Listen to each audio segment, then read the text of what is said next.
Chapter 35. The Masthead. It was during the more pleasant weather that in due rotation with the other seamen my first masthead came round. In most American whalemen the mastheads are manned almost simultaneously with the vessel leaving her port. Even though she may have 15,000 miles and more to sail ere reaching her proper cruising ground, and if after a 3, 4, or 5 years voyage she is drawing nigh home with anything empty in her, say, an empty vial even, then her mastheads are kept manned to the last. And not till her skysail poles sail in among the spires of the port does she altogether relinquish the hope of capturing one whale more. Now, as the business of standing mastheads, ashore or afloat, is a very ancient and interesting one, let us in some measure expatiate here. I take it that the earliest standers of mastheads were the old Egyptians, because in all my researches I find none prior to them. For though their progenitors, the builders of Babel, must doubtless, by their tower, have intended to rear the loftiest masthead in all Asia, or Africa either, yet ere the final truck was put to it, as that great stone mast of theirs may be said to have gone by the board, in the dread gale of God's wrath. Therefore, we cannot give these Babel builders priority over the Egyptians. And that the Egyptians were a nation of masthead standers is an assertion based upon the general belief among archaeologists that the first pyramids were founded for astronomical purposes, a theory singularly supported by the peculiar stair-like formation of all 4 sides of those edifices, whereby, with prodigious long upliftings of their legs, those old astronomers were wont to mount to the apex and sing out for new stars, even as the lookouts of a modern ship sing out for a sail or a whale just bearing in sight. In St. Stylites, the famous Christian hermit of old times, who built him a lofty stone pillar in the desert and spent the whole latter portion of his life on its summit, hoisting his food from the ground with a tackle. In him we have a remarkable instance of a dauntless stander of mastheads, who was not to be driven from his place by fogs or frosts, rain, hail, or sleet, but valiantly facing everything out to the last, literally died at his post. Of modern standers of mastheads we have but a lifeless set, mere stone, iron, and bronze men, who, though well capable of facing out a stiff gale, are still entirely incompetent to the business of singing out upon discovering any strange sight. There is Napoleon, who upon the top of the column of Vendôme stands with arms folded, some 150 feet in the air, careless now who rules the decks below, whether Louis Philippe, Louis Blanc, or Louis the Devil. Great Washington, too, stands high aloft on his towering mainmast in Baltimore, and like one of Hercules' pillars, his column marks that point of human grandeur beyond which few mortals will go. Admiral Nelson, also on a capstan of gun-metal, stands his masthead in Trafalgar Square, and ever when most obscured by that London smoke, token is yet given that a hidden hero is there, for where there is smoke must be fire. But neither great Washington, nor Napoleon, nor Nelson will answer a single hail from below, however madly invoked to befriend by their counsels the distracted decks upon which they gaze. However it may be surmised that their spirits penetrate through the thick haze of the future, and descry what shoals and what rocks must be shunned, it may seem unwarrantable to couple in any respect the masthead standers of the land with those of the sea. But that in truth it is not so is plainly evinced by an item for which Abd Macy, the sole historian of Nantucket, stands accountable. The worthy Abd tells us that in the early times of the whale fishery, airships were regularly launched in pursuit of the game. The people of that island erected lofty spars along the sea coast, to which the lookouts ascended by means of nailed cleats, something as fowls go upstairs in a hen house. A few years ago this same plan was adopted by the bay whalemen of New Zealand, who, upon descrying the game, gave notice to the ready-manned boats nigh the beach. But this custom has now become obsolete. Turn we then to the one proper masthead, that of a whale ship at sea. The three mastheads are kept manned from sunrise to sunset, the seamen taking their regular turns as at the helm, and relieving each other every 2 hours. In the serene weather of the tropics it is exceedingly pleasant the masthead. Nay, to a dreamy meditative man it is delightful. There you stand, 100 feet above the silent decks, striding along the deep, as if the masts were gigantic stilts, while beneath you and between your legs, as it were, swim the hugest monsters of the sea, even as ships once sailed between the boots of the famous Colossus at Old Rhodes. There you stand, lost in the infinite series of the sea, with nothing ruffled but the waves. The tranced ship indolently rolls, the drowsy trade winds blow, everything resolves you into languor. For the most part in this tropic whaling life, a sublime uneventfulness invests you. You hear no news, read no gazettes. Extras with startling accounts of commonplaces never delude you into unnecessary excitements.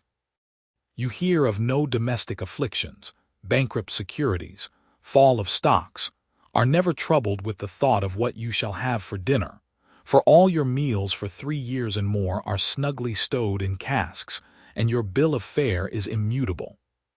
In one of those southern whalesmen, on a long 3 or 4 years' voyage, as often happens, the sum of the various hours you spend at the masthead would amount to several entire months.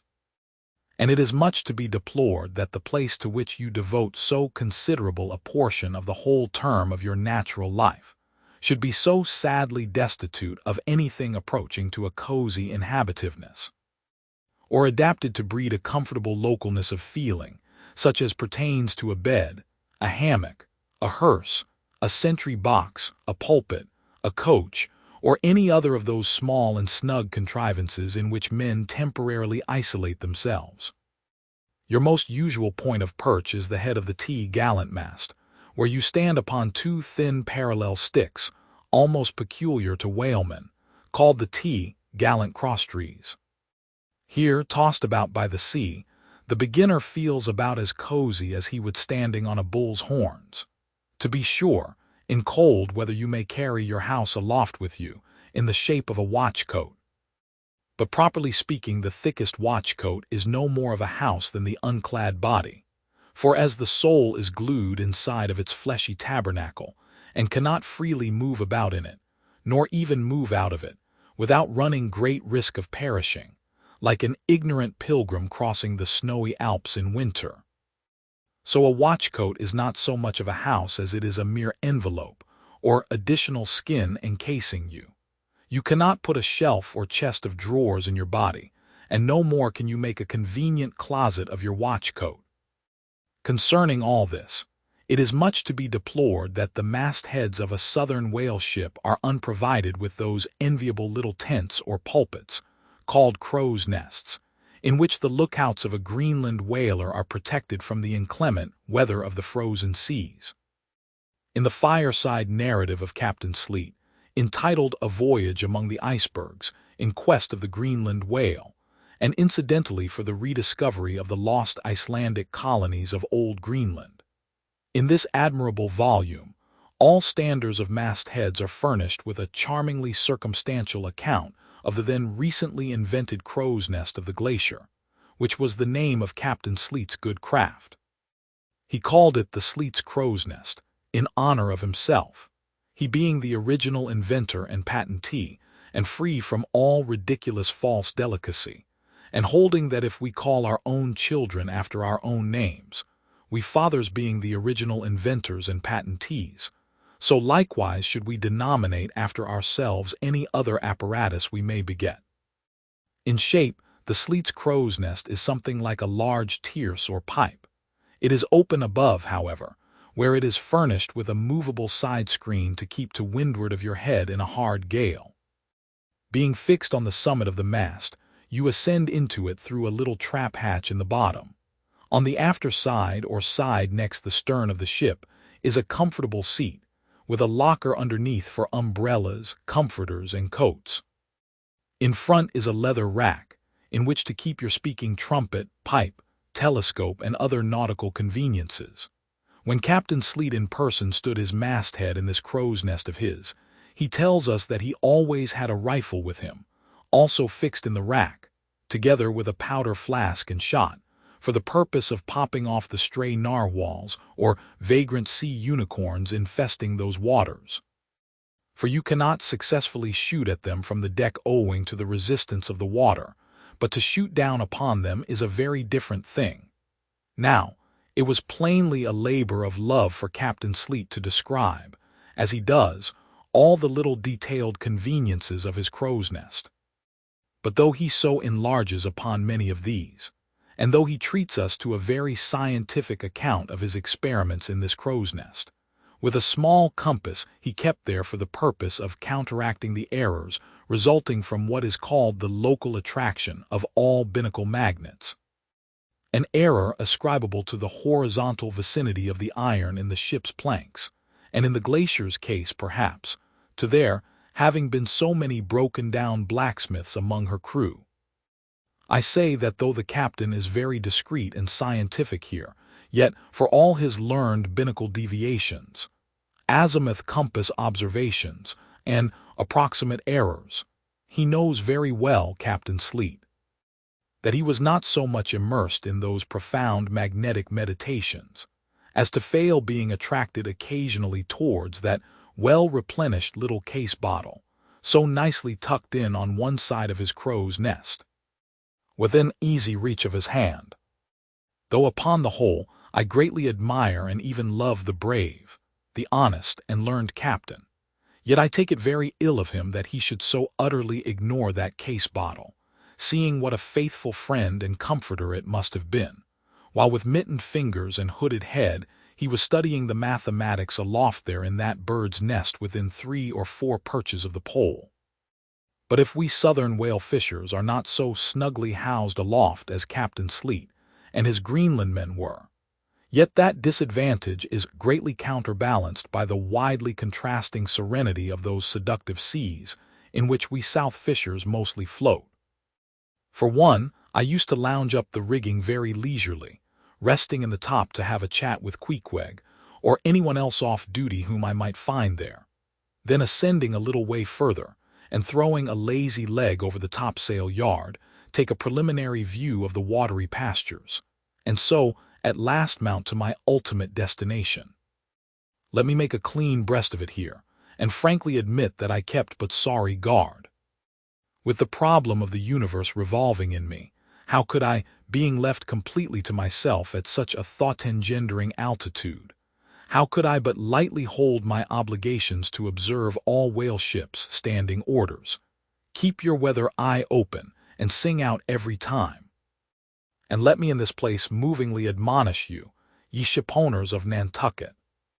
Beware of enlisting in your vigilant fisheries any lad with lean brow and hollow eye, given to unseasonable meditativeness, and who offers to ship with the Phaedon instead of Bowditch in his head. Beware of such an one, I say. Your whales must be seen before they can be killed, and this sunken-eyed young Platonist will tow you 10 wakes round the world, and never make you 1 pint of sperm the richer, nor are these monitions at all unneeded. For nowadays, the whale fishery furnishes an asylum for many romantic, melancholy, and absent-minded young men, disgusted with the carking cares of earth, and seeking sentiment in tar and blubber. Childe Harold not unfrequently perches himself upon the masthead of some luckless, disappointed whaleship, and in moody phrase ejaculates, "Roll on, thou deep and dark blue ocean, roll. 10,000 blubber hunters sweep over thee in vain." Very often do the captains of such ships take those absent-minded young philosophers to task, upbraiding them with not feeling sufficient interest in the voyage, half hinting that they are so hopelessly lost to all honorable ambition, as that in their secret souls they would rather not see whales than otherwise. But all in vain. Those young Platonists have a notion that their vision is imperfect. They are short-sighted. What use, then, to strain the visual nerve? They have left their opera glasses at home. "Why, thou monkey," said a harpooner to one of these lads, We've been cruising now hard upon 3 years, and thou hast not raised a whale yet. Whales are scarce as hen's teeth whenever thou art up here. Perhaps they were, or perhaps there might have been shoals of them in the far horizon, but lulled into such an opium-like listlessness of vacant, unconscious reverie is this absent-minded youth by the blending cadence of waves with thoughts, that at last he loses his identity, takes the mystic ocean at his feet for the visible image of that deep, blue, bottomless soul, pervading mankind and nature, and every strange, half-seen, gliding, beautiful thing that eludes him. Every dimly discovered, uprising fin of some undiscernible form seems to him the embodiment of those elusive thoughts that only people the soul by continually flitting through it. In this enchanted mood, thy spirit ebbs away to whence it came, becomes diffused through time and space, like Cranmer's sprinkled pantheistic ashes, forming at last a part of every shore the round globe over. There is no life in thee now, except that rocking life imparted by a gently rolling ship, by her borrowed from the sea, by the sea from the inscrutable tides of God. But while this sleep, this dream is on ye, move your foot or hand an inch, slip your hold at all, and your identity comes back in horror. Over Discartian vortices you hover.